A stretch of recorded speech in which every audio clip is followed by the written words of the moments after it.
어느 교회에 부흥회가 열렸다고 합니다. 강수하 목사님이 마침 오늘 본문인 마가복음 5장의 본문으로 설교를 하셨는데요. 이제 설교를 마무리하면서 이렇게 외치셨습니다. 여러분, 우리 모두 달리다굼의 신앙을 가집시다. 다 함께 외쳐볼까요? 하면서 강수하 목사님이 달리다를 외쳤습니다. 그러자 성도들이 함께 뭐라고 외쳤을까요? 굼이라고 그렇게 외쳤습니다.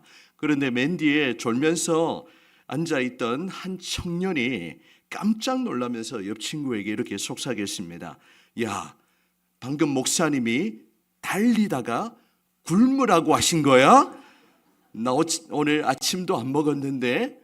라고 그렇게 이야기를 했다고 합니다. 여러분, 달리다굼은 달리다가 굶으라는 뜻이 전혀 아닙니다. 오늘 본문에 나타난 이 달리다굼이라는 용어는 당시에 사용되었던 히브리어의 변형인 아람어인데요. 오늘 먼저 그 뜻을 말씀드리면 이 달리다굼의 실제 뜻은 소녀야 일어나라 라는 뜻입니다. 성경에서 이 달리다굼이라는 표현은 오늘 본문에 단 한 차례 등장하는데요.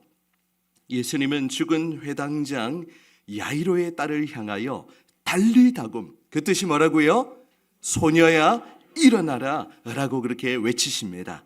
오늘은 이 마가복음 5장에 기록된 예수님이 야이로의 딸을 고치시는 이 장면을 살펴보면서 우리 인생의 어떠한 절망 속에서도 주님의 음성을 듣고 살아나는 역사가 나타나기를 간절히 소망합니다. 아멘. 자, 오늘 첫 번째 메시지를 함께 나누겠습니다. 같이 읽어보실까요? 시작. 모든 세면을 내려놓고 예수의 발 앞에 엎드려야 합니다. 아멘. 우리가 예수님 앞에 나아갈 때는요, 우리의 계급장을 다 떼야 돼요.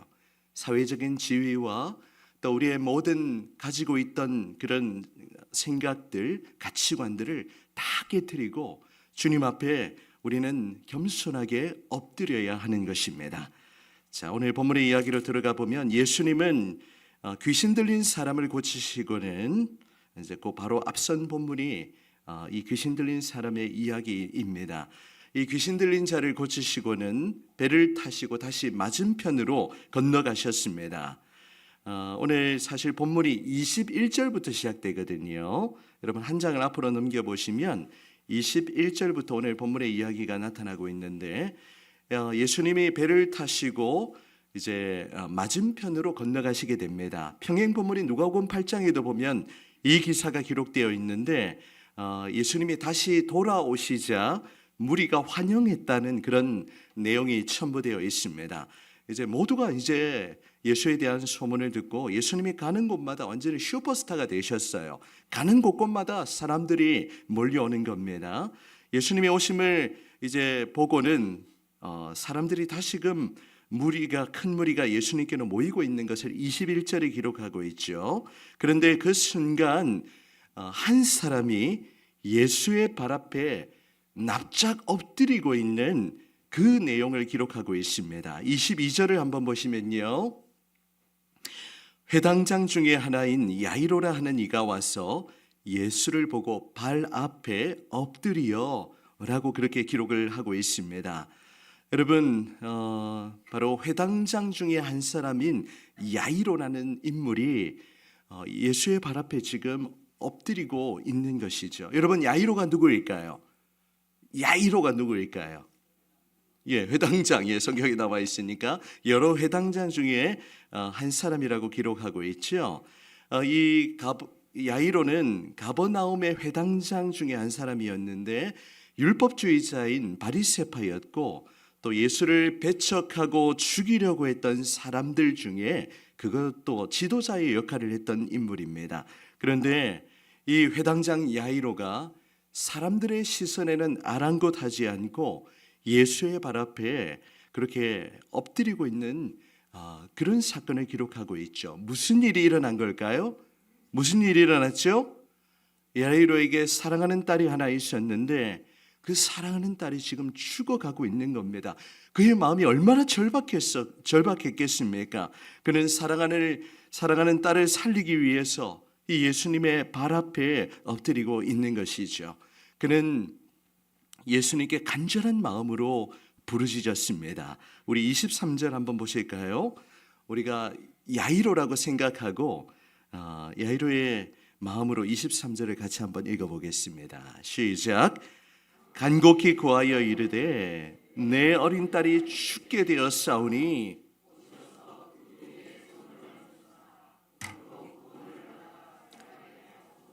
하거늘. 아멘. 야이로가 지금 어떻게 하고 있을까? 그냥 성경은 내용을 기록하고 있지만 정말 절박한 심정으로 부르짖지 않았겠습니까? 예수님의 발 앞에 엎드려서 이렇게 이야기하죠. 선생이시여, 내 사랑하는 어린 딸이 죽게 되었사오니 제발 오셔서 그 위에 손을 얹으시고 그로 구원을 받아서 살게 해주시옵소서. 정말 자신의 모든 것을 걸고 예수께 간곡하게 부탁을 하고 있는 것입니다. 그는 사랑하는 딸을 살리기 위해서 모든 것을 내려놓았어요. 이 회당장쯤 되면 당시에 존경받는 지도자 아니었겠습니까? 그러면 어느 정도 채통이 있어야 되고 체면이 있잖아요. 함부로 이렇게 사람들 다 보고 있는데 엎드린다는, 그것도 모든 사람이 보고 있는 그런 상황 속에서도 사랑하는 딸을 살리기 위해서 자신의 모든 것을 내려놓았습니다. 자존심, 체면과 명예, 그 모든 것을 다 내려놓고 예수의 발 앞에 무릎을 꿇고 엎드려 간청하고 있는 것이죠. 여러분, 이 야이로의 절박한 심정이 느껴지지 않으십니까? 사람은 간절해야 절박함이 나오죠. 여러분, 오늘 이 자리에 예배하면서 여러분의 마음에는 어떤 절박함이 있으세요? 사람은 이 코너에 몰려야 절박한 기도가 나옵니다. 저희 간증 아닌 간증을 잠깐 나누면, 저희가 이제 2019년도에 모든 삶을 우리가 잠깐 내려놓고 남미 칠레라는 나라로 향했습니다. 이제 코로나가 일어나기 직전이었죠. 그래서 이제 모든 짐을, 살림을 다 정리하고 이제 남미 칠레로 그렇게 2년 동안 단기 선교를 떠났습니다. 선교사 파송받고 가려면 너무 시간이 걸리기 때문에 한인교회를 끼고 그렇게 그 땅을 2년 섬기기 원하는 마음으로 칠레로 향했습니다. 칠레로 향할 때는 처음에 한 단기 선교 2년 다녀오면 이후의 삶은 하나님이 책임져 주시겠지라는 막연한 믿음과 기대감이 있었습니다. 그래서 2년 동안 칠레에서의 사역을 정말 하나님의 은혜 가운데 이렇게 잘 마치고 남미라는 그런 신세계를 경험하고, 저희 아이들은 남미에서 이제 스페인어를 배우기도 하고 새로운 문화 속에 그렇게 2년의 삶을 주님 앞에 드렸습니다. 이제 2년의 사역을 마치고 만 2년을 풀로 채우고 2020년 12월 말에 귀국을 했는데요. 그때가 코로나가 정점에 이르렀을 때입니다. 그래서 귀국하고 이제 2주간의 격리, 그때 14일 격리했죠. 네, 기억나시죠? 까마득한 옛날 같은데. 그래서 2주간의 격리를 마치고 이제 조금 정신을 차려 보니까 그때가 나이가 40 중반이 되었는데, 이제 사역자는 목회지가 없으면 집이 없고, 그리고 아이들 이제 주소지가 없는 거예요. 학교를 보내야 되는데, 그래서 사실 이제 칠레 귀국 전에도 여러 교회를 컨택했지만 사역지가 연결이 잘 되지 않는 겁니다. 그래서 이제 귀국해서 이제 이 사역지를 찾아야 되는데, 연락하는 곳마다 벌써 이제 1월 중순이 되었고, 사역자 이동은 주로 12월에 이루어지기 때문에 그렇게 했는데 이게 사역지가 구해지지 않는 거예요. 나이도 이제 40 중반이 되니까 어디 부목사로 그렇게 이력서를 내도 받아주는 것이 없습니다. 제 또 스펙이 또 굉장히 어떻게 보면 좀 화려하거든요. 그러니까 받아주는 것도 없고, 담임 목사로 어디도 지원을 해도 잘 연결이 되지 않고, 시간은 자꾸 흘러가는 겁니다. 이제 그때는 잠깐 우리 처가 부모님이 집을 비워주시고 그곳에 머물게 하셨는데, 그래서 이제 3월이 되면 아이들 학교를 보내야 되는데 여기 사역지가 없으니까 학교도 어디 정착이 안 되니까, 그래서 시간이 이제 점점 흐르고 2월 중순이 지나가고 이제 어디라도 이제 가야 되겠다는 그런 절박한 마음이 생기더라고요.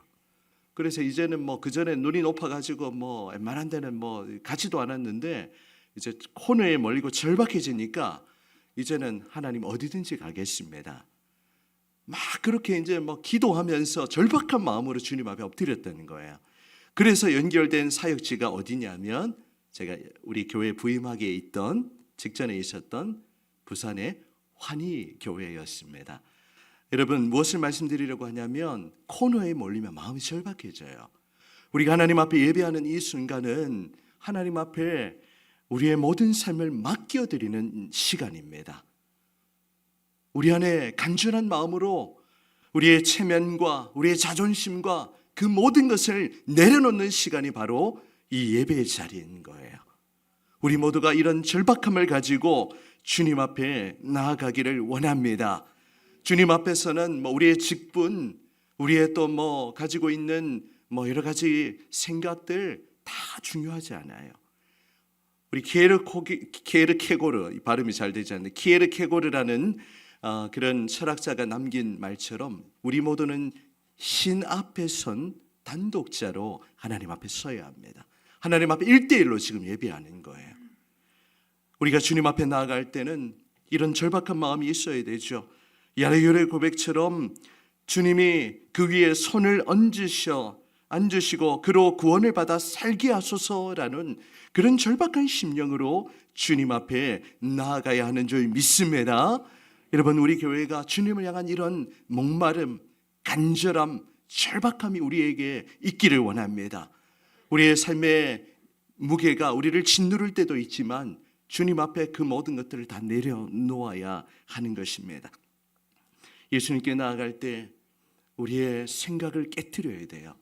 우리의 머릿속에 꽉 차 있는 세상의 일들을 우리가 다 내려놓아야 하는 것입니다. 오늘 이 야이로와 같은 그런 절박한 심령으로 여러분의 가정의 문제, 개인의 문제, 우리 자녀들, 손주들의 문제 다 십자가 앞에 내려놓고 주님 앞에 간절함으로 절박함으로 나아가는 주의 교회가 되시기를 주님의 이름으로 축복합니다. 아멘. 자, 두 번째 메시지입니다. 같이 읽어보실까요? 시작. 절망의 끝에서 주님은 사랑의 음성을 들려주십니다. 우리 주님은 그 절망의 순간 속에서도 우리에게 사랑의 음성을 들려주시는 거예요.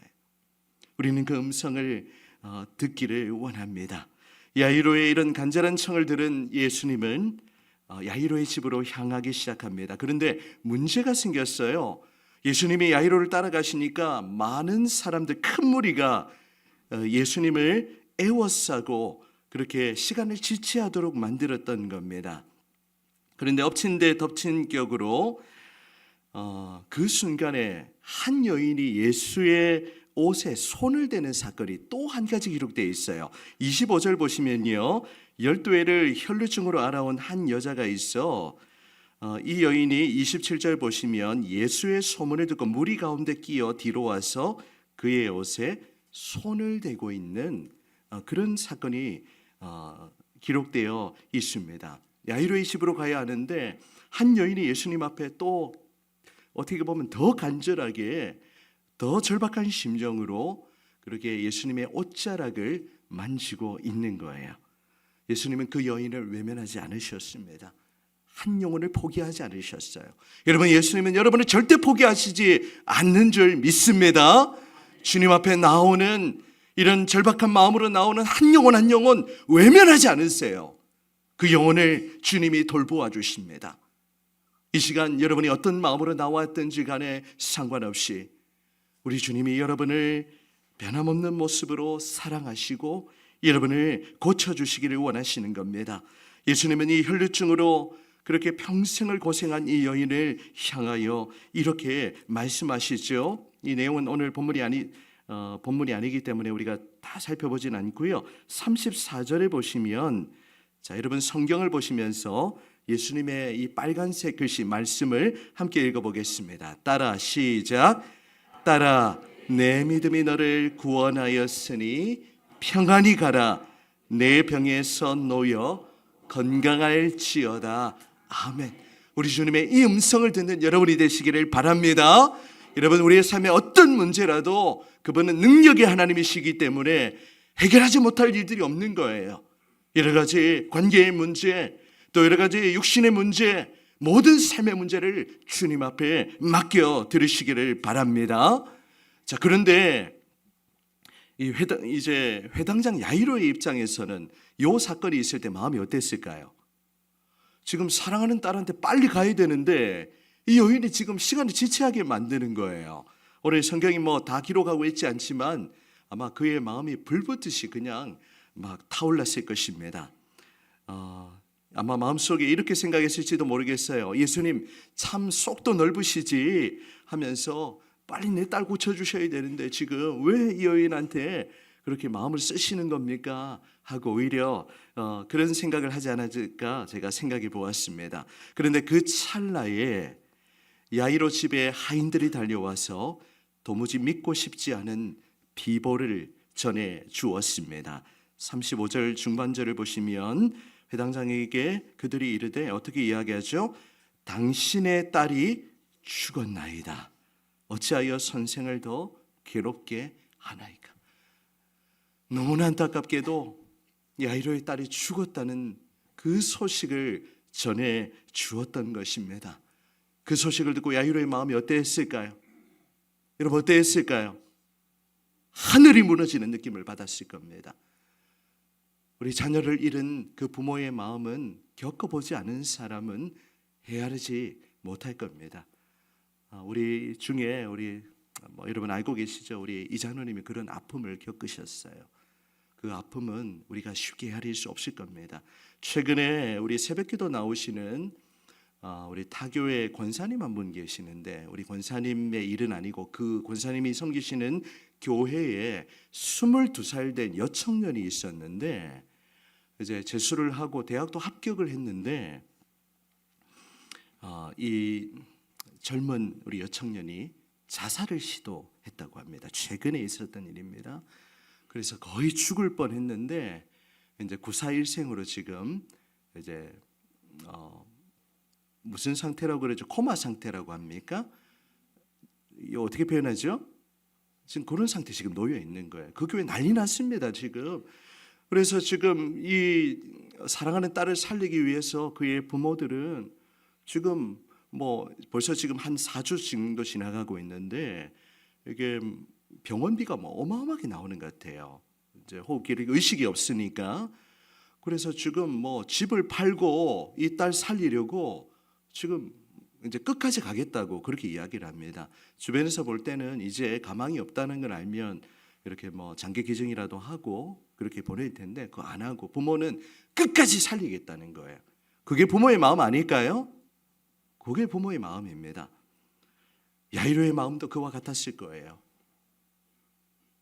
지금 사랑하는 딸이 세상을 떠났다는 이 청천벽력 같은 소식을 듣고는 아마 절망했을 것입니다. 앞이 캄캄해졌을 거예요. 그런 절망 속에 있는 야이로에게 우리 주님이 사랑의 음성을 들려주십니다. 우리 36절을 보시면요, 예수께서 그 하는 말을 곁에서 들으시고 회당장에게 이르시되 두려워 말고 믿기만 하라. 두려워하지 말고 믿기만 하라. 이런 주님의 음성을 들려주셨어요.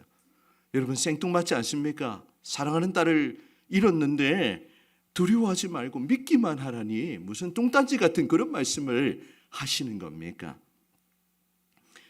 여러분 우리는 뭐 결론을 이미 알고 있지만 예수님은 이 딸이 죽은 것이 아니라 잠자는 것이라고 그렇게 표현하셨죠.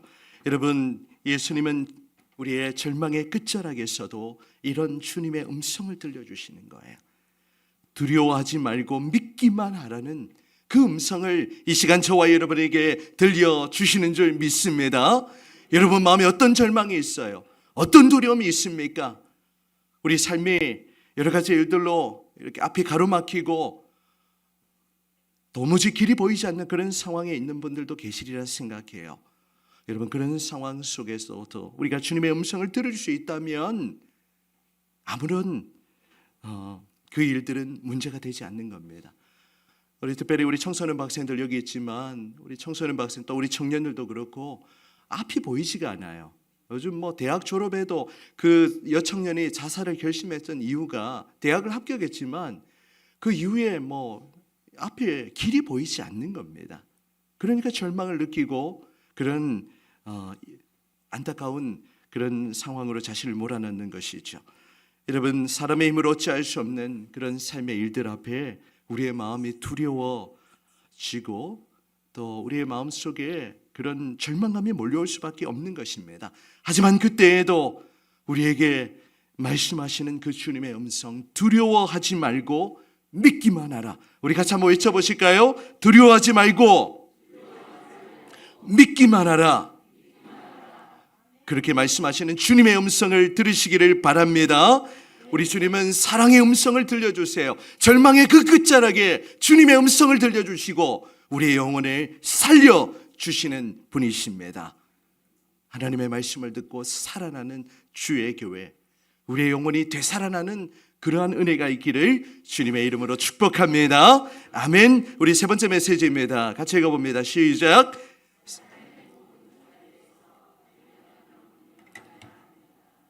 삶의 모든 자리에서 우리는 달리다굼 일어나야 합니다.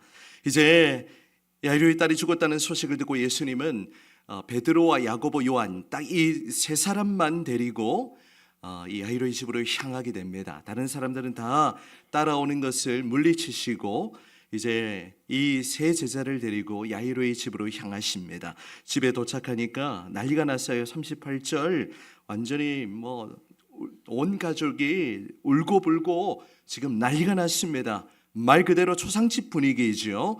많은 사람들의 곡하는 소리로, 우는 소리로 온 집안이 가득했습니다. 죽은 딸의 여러분 나이가 몇 살인 줄 아십니까? 몇 살입니까? 12살이라고 42절에 보면 나와 있죠. 12살 된 딸을 잃었다니 이것은 감히 상상할 수 없는 그런 절망이었을 것입니다.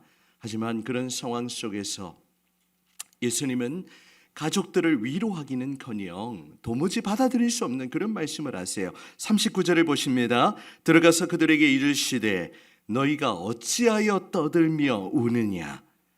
같이 읽어보실까요? 이 아이가 죽은 것이 아니라 잔다 하시니. 여러분, 이런 우리 장례식 가서 이런 얘기하면 어떻게 될까요? 큰일 납니다. 맞죠? 네. 그런데 성경은 사람의 죽음을 자는 것이라고 그렇게 표현하고 있죠. 오늘 본문에도 그렇고 요한계시록에도 보면 주 안에서 그런 자는 자들, 그런 표현을 사용하고 있는 것입니다. 이 말을 들은 사람들은 황당했을 거예요. 성경은 40절에 보면 그들이 예수의 말을 듣고는 이렇게 비웃었다라고 그렇게 기록하고 있습니다. 예수님은 이제 그 집에 있는 사람들을 모두로 밖으로 내보내시고는 아이의 부모와 함께 또 제자들을 데리고 아이가 누워있는 그 시신이 있는 방으로 들어가셨습니다. 그리고 예수님은 그 아이의 손을 붙잡고는 이렇게 말씀하십니다. 오늘 41절 말씀, 그 아이의 손을 잡고 이르시되, 같이 읽어보실까요? 달리다굼 하시니, 번역하면 곧 내가 내게 말하노니 소녀야 일어나라 하심이라. 아멘. 예수님은 이 죽어있는 소녀를 향하여 달리다굼, 소녀야 일어나라, 이렇게 말씀하시는 겁니다. 여러분, 이 달리다굼의 뜻이 무엇이라고 했죠? 소녀야 일어나라. 예수님은 이미 죽어있는 이 소녀를 향하여 이렇게 말씀하십니다. 달리다굼, 소녀야 일어나라. 달리다굼, 소녀야 일어나라. 여러분, 이 시간 우리에게 주님은 그렇게 말씀하세요.